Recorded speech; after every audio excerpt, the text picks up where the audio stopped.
నమస్తే, welcome to Y news. నేను కళ్యాణి. గోదావరి వాసుల కళ సాకారం కాబోతోంది. ఎన్నాళ్ల నుంచో ఎదురు చూస్తున్న అఖండ గోదావరి ప్రాజెక్ట్ కార్యరూపం దాల్చుతోంది. రాష్ట్ర పర్యాటక శాఖ ఈ బాధ్యతను భుజానేసుకుంది. 94 కోట్ల రూపాయల వ్యయంతో ప్రతిపాదించిన అఖండ గోదావరి ప్రాజెక్టుకు ఇవాళ పునాది రాయి పడింది. కేంద్ర మంత్రి గజేంద్ర సింగ్ షెకావత్, డిప్యూటీ సీఎం పవన్ కళ్యాణ్ చేతుల మీదుగా అఖండ గోదావరి ప్రాజెక్టు శంకుస్థాపన కార్యక్రమం అట్టహాసంగా జరిగింది. టూరిజం మంత్రి కందుల దుర్గేష్, జలవనరుల శాఖ మంత్రి నిమ్మల రామనాయుడు, ఎంపీ పురంధరేశ్వరి, ఎమ్మెల్యేలు ఆదిరెడ్డి శ్రీనివాస్, గోరంట్ల బుచ్చయ్య చౌదరి, ఎమ్మెల్సీ సోము వీర్రాజు తదితరులు పాల్గొన్నారు. వాడకుండా వదిలేసాం, దీన్ని ఎలా చేయాలి అనేది చాలా మంది ప్రజల ఆకాంక్ష, గోదావరి జిల్లా ప్రజల ఆకాంక్ష. మనం అడిగిన వెంటనే దీన్ని ఒక టూరిజం కింద ఒక మంచి ప్రాజెక్ట్ చేయాలంటే ఈ రోజున ఒక్క ప్రాజెక్టేగా దాదాపు 430 కోట్ల రూపాయలు పెట్టి 7 ప్రాజెక్టులను ఈ రోజున ఆంధ్రప్రదేశ్ మొత్తం మీద పనులు ప్రారంభిస్తున్నాం. ఈ రోజున దాటి మీద కొన్నేమో ఇవి ప్రణాళికలు సిద్ధం కావడం, కొన్నేమో పనులు పూర్తి అవ్వడం, ఇలా చేస్తూ ఉన్నాం. దాంట్లో ముఖ్యమైనది ఈరోజు మనకి అఖండ గోదావరి ప్రాజెక్టు. ఈ అఖండ గోదావరి ప్రాజెక్టులో 2024 ఎన్నికల సమయంలో ఎన్డీఏ కూటమి నిర్ణయించుకుంది ఈ రాష్ట్రాన్ని అన్ని రంగాల్లో సమగ్ర అభివృద్ధి సాధించేలా పనిచేయాలని.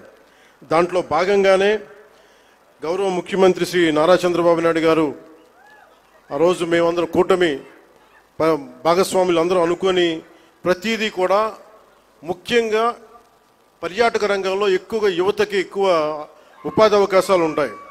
అంటే మీరు ఊహించుకోండి, దీనికే ఈ చేస్తున్న ఈరోజు ప్రాజెక్టుకి ముందుగా స్టార్ట్ అయితే దాదాపు ఒక 800 మందికి ఎంప్లాయ్మెంట్ దొరుకుతుంది దీనివల్ల.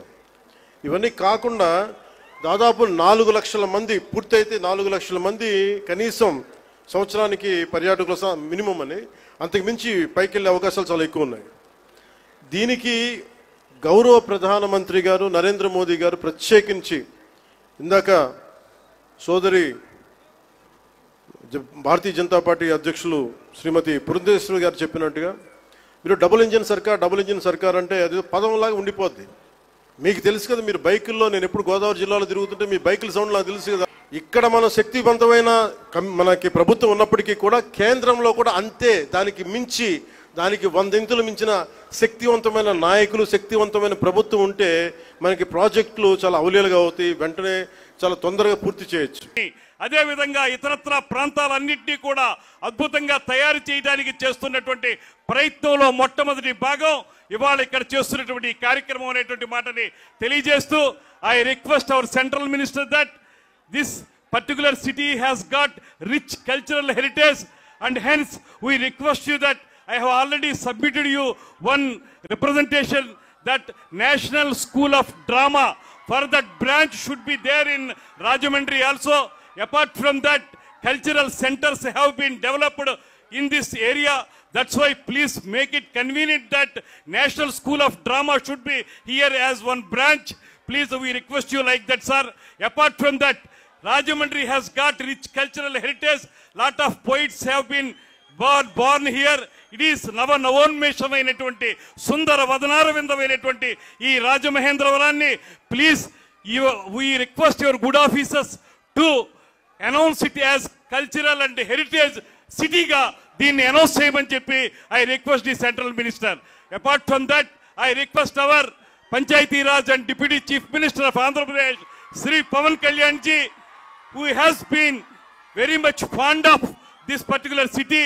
He has been showing so much of interest in developing this area. So I request Deputy Chief Minister Garu also to take up special interest in developing Rajahmundry district in a better way. Like that, I'll request our MP Garu also to take special care in developing this area as tourism hub. And finally, I request all the people who have been gathered here to support us and రాజమండ్రికి ఉన్నటువంటి చరిత్రని, సంస్కృతిని పునరుజ్జీవింపజేసే విధంగా ఇక్కడ సహకారం అందించాల్సిందిగా ప్రత్యేకంగా కోరుకుంటూ, ఇవాళ ఎంతో మక్కువతోటి ఇక్కడికి వచ్చినటువంటి గజేంద్ర సింగ్ షెకావత్ గారికి, అదేవిధంగా డిప్యూటీ చీఫ్ మినిస్టర్ అయిన తర్వాత మొట్టమొదటిసారిగా ఇక్కడికి వస్తున్నటువంటి పవన్ కళ్యాణ్ గారికి ప్రత్యేకమైనటువంటి ధన్యవాదాలు తెలియజేస్తూ సెలవు తీసుకుంటున్నాను. నమస్కారం, జై హింద్. గౌరవ ఉప ముఖ్యమంత్రి వర్యులు పవన్ కళ్యాణ్ గారికి గౌరవ పార్లమెంటు సభ్యులు పార్టీ అధ్యక్షులు పురంధరేశ్వర గారికి, వేదిక మీద ఉన్నటువంటి, వేదిక ముందున్నటువంటి ప్రతి ఒక్కరికి కూడా హృదయపూర్వకమైనటువంటి నమస్కారాలు అందరికీ కూడా తెలియజేసుకుంటూ, మన తూర్పు పర్యాటకానికి సింహద్వారంగా ఉన్నటువంటి రాజమహేంద్రవరం యొక్క చారిత్రాత్మక వైభవాన్ని ప్రపంచానికి చాటి చెప్పేటువంటి విధంగా ఈ అఖండ గోదావరి ప్రాజెక్టు తీసుకురావడం అనేది చాలా శుభపరిణామం అని చెప్పి తెలియజేసుకుంటూ, మీ అందరికీ తెలుసు ఆ రోజు 2014లో రాష్ట్ర విభజన వల్ల జరిగినటువంటి నష్టం కంటే 2019-24 5 సంవత్సరాల పాలన వల్లే ఈ ఆంధ్రప్రదేశ్ రాష్ట్రానికి ఎక్కువ నష్టం జరిగినటువంటి పరిస్థితుల్లో మళ్ళీ రాష్ట్రాన్ని విధ్వంసం నుంచి మళ్ళీ నిర్మాణం వైపు నడిపించేటువంటి దిశలో టూరిజంకి అత్యంత ప్రాధాన్యతనిస్తూ, అందులో ప్రత్యేకించి ఉత్తరాంధ్ర విశాఖ అందాల తీరమైనటువంటి ప్రాంతం దగ్గర నుండి రాయలసీమలో మరి ఏదైతే గండికోట దగ్గర నుంచి, అందులో ప్రత్యేకించి మన తూర్పు పశ్చిమ గోదావరి జిల్లాల అందాల ఏదైతే టూరిజం, టెంపుల్ టూరిజంని మరి మిక్స్ చేస్తూ రేపు భవిష్యత్తులో పెద్ద ఎత్తున ఈ టూరిజంను అభివృద్ధి చేసేటువంటి దిశలో, ఈ రాష్ట్రాన్ని మళ్ళీ అభివృద్ధి పదంలో నడిపించేటువంటి దిశలో కష్టించి పనిచేస్తున్నటువంటి చంద్రబాబు నాయుడు గారికి, పవన్ కళ్యాణ్ గారికి ఎంతో అండదండలు అందిస్తున్నటువంటి మన ప్రియతమ ప్రధాని నరేంద్ర మోడీ గారికి కూడా ఈ సందర్భంగా కృతజ్ఞతలు తెలియజేసుకుంటూ సెలవు తీసుకుంటున్నాం. Thank you.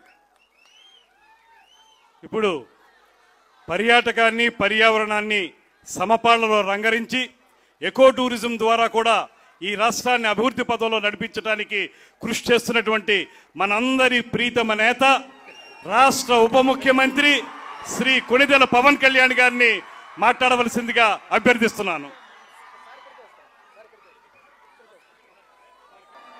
రాష్ట్ర బీజేపీ చీఫ్ పురంధేశ్వరి గారు, ఐటీ మరియు విద్యాశాఖ మంత్రి లోకేష్ గారు చెప్పారు, కూటమి యొక్క ఆలోచన విధానం, ఈ కూటమి రాష్ట్రానికి ఏంటి అవసరం, ఈ కూటమి ఏ విధంగా వెళ్ళబోతా ఉందన్నది చాలా స్పష్టంగా చెప్పారు.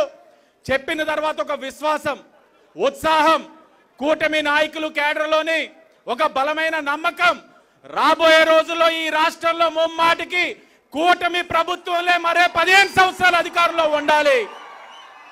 దానికి అనుగుణంగా ఇది మన కళ, ఇది మన ప్రజల యొక్క కళ.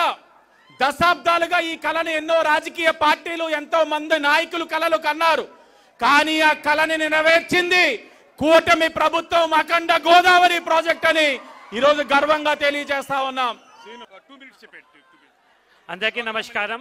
ఈరోజు ఈ కార్యక్రమంలో ముఖ్య అతిథిగా వచ్చేసిన గౌరవ్ union tourism minister Shri Shekhawat గారికి, డిప్యూటీ సీఎం గవర్నమెంట్లో శ్రీ పవన్ కళ్యాణ్ గారికి, అదేవిధంగా మన టూరిజం మినిస్టర్ దుర్గేష్ గారికి, రామానాయుడు గారికి, ఎంపీ పురంధేశ్వరి గారికి, ఇతర శాసనసభ్యులకి, అదే ప్రజాప్రతినిధులకి, అధికారులకు, పత్రికా ప్రతినిధులకి, ప్రజలందరికీ నా నమస్కారం.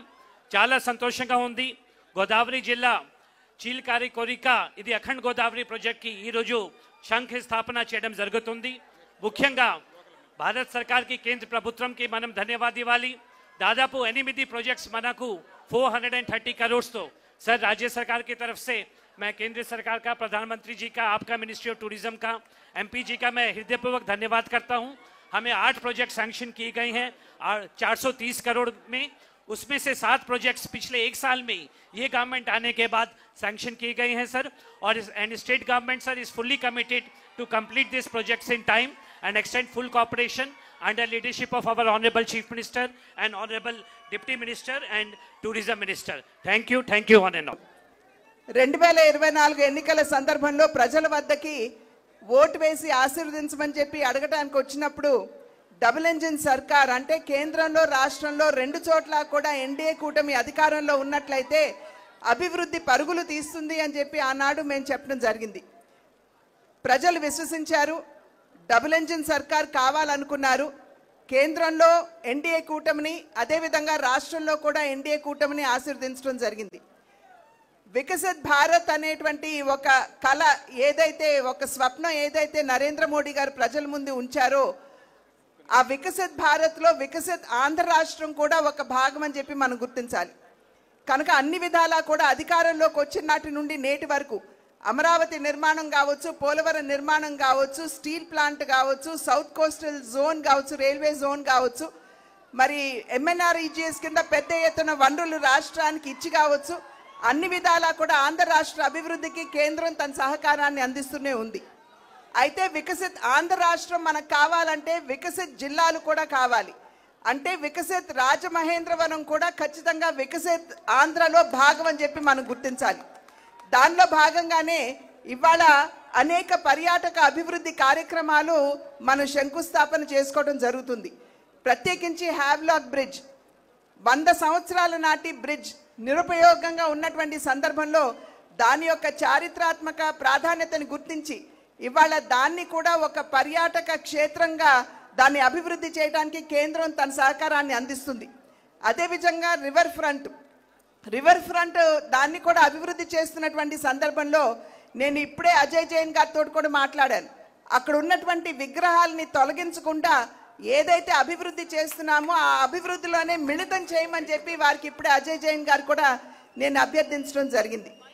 అదేవిధంగా హ్యావ్లాక్ బ్రిడ్జ్తో పాటుగా ఇవాళ పుష్కరాలకి సంబంధించి 2027వ సంవత్సరంలో ఏదైతే పుష్కరాలు మనం రాబోతుందో దాన్ని దృష్టిలో ఉంచుకునే ఇవాళ పుష్కర ఘాట్లో అఖండ గోదావరికి కూడా మనం శంకుస్థాపన చేసుకోవడం జరిగింది. కనుక అభివృద్ధి రాజమహేంద్రవరాన్ని ఇందాక సోదరులు దుర్గేష్ గారు మాట్లాడుతూ హెరిటేజ్ జిల్లాగా రాజమహేంద్రవరాన్ని గుర్తించాలి అని చెప్పి వారు అభ్యర్థించారు. ప్రజలందరికీ గుర్తుండే ఉంటుంది. నేను పార్లమెంట్లో ఈ అంశాన్ని లేవనెత్తి రాజమహేంద్రవరాన్ని హెరిటేజ్ సిటీగా గుర్తించమని చెప్పి నేను ప్రత్యేకించి పార్లమెంట్లో నేను రేజ్ చేసినటువంటి అంశం. కనుక ఖచ్చితంగా పెద్దలు గజేంద్ర సింగ్ షెకావత్ గారు ఇక్కడే ఉన్నారు. వారి సహకారంతో ఖచ్చితంగా దీనికోసం నా వంతు కృషి చేస్తాను అని చెప్పి తెలియజేస్తూ అన్ని విధాలా పర్యాటకంగా కావచ్చు, అదేవిధంగా రిలీజియస్గా కావచ్చు రాజమహేంద్రాన్ని అభివృద్ధి చేసుకునేటువంటి అవకాశం ఉన్నటువంటి సందర్భంలో ఆ దిశగా ఇప్పటికే ఆల్రెడీ అడుగులు వేస్తున్నాం. గౌతమి లైబ్రరీని కూడా దాన్ని అభివృద్ధి చేయడానికి నా వంతు కృషి నేను చేస్తున్నాను. కనుక ఖచ్చితంగా రాబోయే కాలంలో కూడా ఏదైతే ప్రజలు మా పట్ల విశ్వాసాన్ని కనబరిచారో దాన్ని నిలుపుకుంటూ రాజమహేంద్ర అభివృద్ధికి ఖచ్చితంగా నా వంతు సహకారాన్ని అందిస్తాను అని చెప్పి తెలియజేసుకుంటూ పెద్దలు గజేంద్ర సింగ్ షెకావత్ గారికి, ఉప ముఖ్యమంత్రి సోదరులు పవన్ కళ్యాణ్ గారికి, ఇక్కడికి వచ్చినటువంటి ఎమ్మెల్యేలందరికీ పేరు పేరున నా ధన్యవాదాలు తెలియజేసుకుంటూ సెలవు తీసుకున్నాను. జై హింద్.